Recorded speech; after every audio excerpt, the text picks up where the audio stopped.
Okay, so in this video, I actually wanted to elaborate and touch on the importance of having good quality books written. All right, and basically the policy, basically the process of how to get a book written. All right.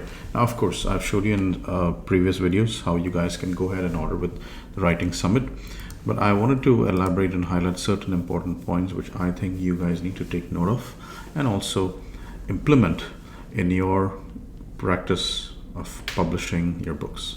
All right. So first thing that I wanted to discuss with now, this is mainly related to the interior aspects of the manuscripts. Okay, so to give you guys an example, let's click on this book, which happens to be an ebook, I suppose. Yes, is it an ebook? Preview. No, this is a paperback. All right, but anyway, just to give you guys an explanation, when you place your orders with Writing Summit, okay, as I had mentioned you guys last time, you need to add in as much of information that you wanted in this box, which is for providing outline, all right, for your respective book.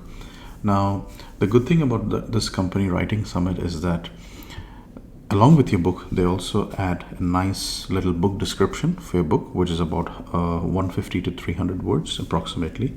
Now, it comes attached in the ebook, so you need to make sure that you separate the book description and save it in a separate file folder, all right, or in a separate folder.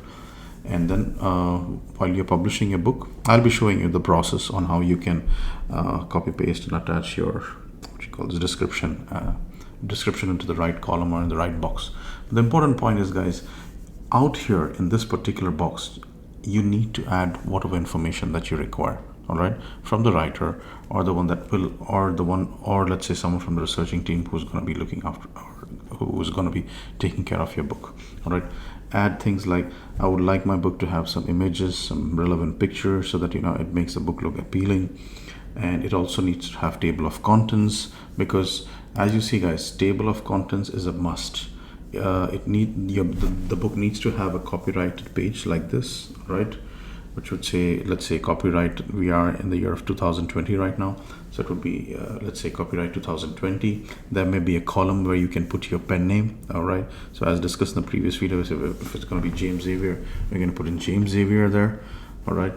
And then there has to be a table of contents, right, from introduction and all those stuff. Okay, so this is, and now I'm not saying that you guys need to go through each and every page or each and every chapter, but what I'm basically trying to tell you is that the book needs to look good. You see the way how this book is, there are some nice images inside, all right. So it makes the book look very appealing, all right. So make sure you put these important requirements into the outline box, okay. And yeah, make sure that you guys place an order accordingly. Now, coming back to the pen name, something which I need to touch on the topic is, the guys were asking me, that is now Judy Dyer. Now again, this seems to be a self-published author, as I was saying earlier, but one thing that I've noticed is, so this was a question. People have asked me that, is it important to make like a fake, bio in regards to the author or not? Now, here's the thing. It is not required, all right? It really doesn't matter. The only thing that's going to matter is you put out your chain of books. So let's say if you're going to be publishing multiple books under a certain pen name, Amazon will go, or the Amazon algorithm is automatically going to link or connect all your respective books under your pen name, all right. So it is not mandatory that you need to have a profile picture.